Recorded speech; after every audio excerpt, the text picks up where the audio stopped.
From Vedic mathematics to now Bhagavad Gita in schools in Karnataka.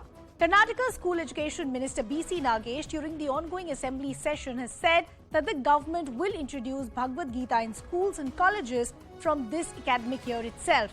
He added that the Bhagavad Gita will be a part of moral education from this year and a committee will then be formed soon to take a decision on the same. Now, what we are also now understanding is that the State Education Minister, in fact, has been mulling the inclusion of the Bhagavad Gita in schools and colleges for a while now. The state government has claimed that the Gita, unlike the Quran or the Bible, is not a religious book. Instead, it teaches the values of life. Now, condemning B.C. Nagesh's statements, Ajay Karna, the secretary of the All India Democratic Students Organization in Karnataka, has gone on to say, and I'd like to quote, "In the name of moral education, the government is trying to sneak religious matters into education by proposing to teach Bhagavad Gita. Ancient education system for centuries has kept majority of people, including the poor, Dalits, oppressed, and women away from learning and receiving education," end quote. He'd also gone on to add that including the Gita is a ploy to introduce unscientific, old and blind ideas among students and create a rift among them for political gains. But the Karnataka is not the only state. Uttarakhand, Madhya Pradesh, Himachal and Gujarat are among other states who have either already introduced or plan to do so. So is this a bid to educate students, or will this further saffronize the education system?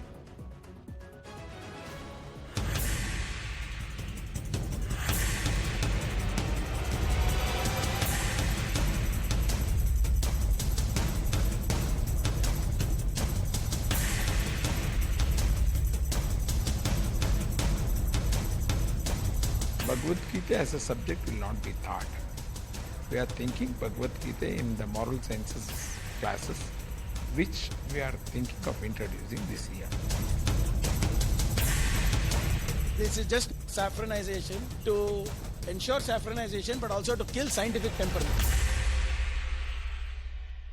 So the criticism that's now coming in from the opposition parties is that this is a pattern of saffronization simply because this is a narrative that suits the BJP, and more importantly because elections are up in the state of Karnataka. So we thought we'll do a recap of events that have taken place, say, in the last 1 year, which possibly has opened floodgates for criticism. Let's begin with March 2022. There was demand for hijab ban in schools. At that point, the argument that was given by the state government was that no religious symbol or any kind of religious teaching can be brought to educational institutions because the priority for students is just their study and nothing else.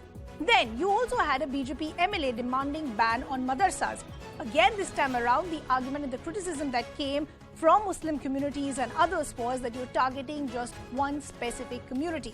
You also had a BJP MLC demanding policy to control population. Then let's shift our focus to what happened in April 2022. Muslim traders were evicted from temple fairs. There was a demand that was drawn for ban on halal meat as well. Again, the question was raised that is this an equal state for every community? If you go back to July 2022, there was again a controversy when Tipu Sultan's chapters were removed from syllabus of class 7 and some others as well. Then in August 2022, you had meat ban during Janmashtami and Ganesh Chaturthi. You also had a political war of words between the Congress and the BJP as they sparred over the Savarkar Yatra. Very recently, just in this month of September, you had Vedic maths that was to be taught to SC/ST students. Here, the criticism was that these classes will happen using scheduled castes and sub-plan and tribal sub-funds, which actually had been set aside by the Rural Development and Panchayat Raj Department. Several Dalit activists and student unions had raised questions to such diversion of funds. And now the most recent one, again in September, where we're now hearing the proposal of wanting Bhagavad Gita to be a part of the school curriculum. So is this actually, as I asked when I started the show, is this for educating students, or is there a saffronization of the education system? Before I take that question to our guest and also to the Education Minister of Karnataka, it's also important to understand what does our constitution say? What does Article 28 of our constitution say? It clearly says no religious instruction to be provided in any educational institution. It also goes on to say, no person attending any educational institution is required to take part in religious instruction. Only trust-run schools can provide religious teachings. Before I go across to a bigger panel, let's first bring in our newsmaker for the evening. Karnataka's Education Minister B.C. Nagesh has taken up the time to join us here on CNN News 18. So thank you so much for taking our time and joining us here this evening.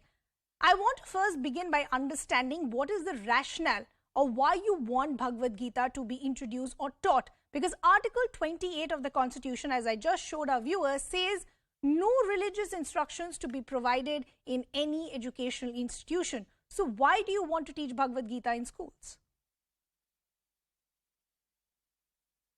Only thing that, as you know, that we had moral science classes in our when we were studying in the classes.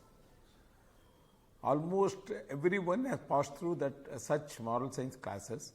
Nowadays, why government has removed moral science, I doesn't know. But the demand is from the parent is that the morality is, means ultimately the purpose of education is to build character also. Vivekananda said the end of education is character. Means character has to be built. To build the character, moral science is the most important thing. So when we are going to have a class of moral science, definitely Bhagavad Gita can be a part of it. Why not Bhagavad Gita should be a part of moral science? So when are you planning to introduce it? Will it be see it in this academic year itself? Now, as we said that we are going to arrange a seminar in the October first week, I think so. Either, if possible, on Gandhi Jayanti, and we will finalize that things. And by the outcome of that, a committee will be formed, and it will decide what should be in the moral science classes. Okay. Now I want to talk to you about the criticism that's coming in from the opposition. This isn't the first time that you wanted to introduce it. The opposition is calling this move as a narrative that is suiting the BJP because it is a move of saffronization in the state. It is unfortunate that opposition doesn't want anything which is of this land. Whatever things which is linked with Hindutva, Congress wants to oppose it. They doesn't want to build the morality among the students. So they oppose it. Whoever wants to see that morality should not be the part of education, they will oppose it. Otherwise, why they are going to oppose it? No, the reason they're opposing it, sir, is because they're saying there are enough instances being given to show that one particular religion is being prioritized. There is a saffronization that is taking place. The examples that are being given is last week you had Vedic mathematics that was introduced. Now you're talking about Bhagavad Gita to be brought in. The comparison takes us back to when the hijab row was at its peak in the state of Karnataka. At that time, the argument that was given by your state government and by your representatives was that any religious symbol needs to be kept out of educational institutions because the priority for the student or the child is just to study. So isn't this hypocrisy then? Do you feel Bhagavad Gita is a religious textbook? Has anyone said that Bhagavad Gita is a religious thing? As you know that Bhagavad Gita doesn't deal anything about worship of God or any religious practices. Bhagavad Gita, as you, I think you have read what Gandhiji has said, what Rabindranath Tagore has said, what Ambedkar has said about Bhagavad Gita. And most of the freedom fighters who have fought for the freedom movement and were jailed for years together, all of them have said that Bhagavad Gita has built the morality and the strength for us to fight for the freedom movement. When it can create some strength among the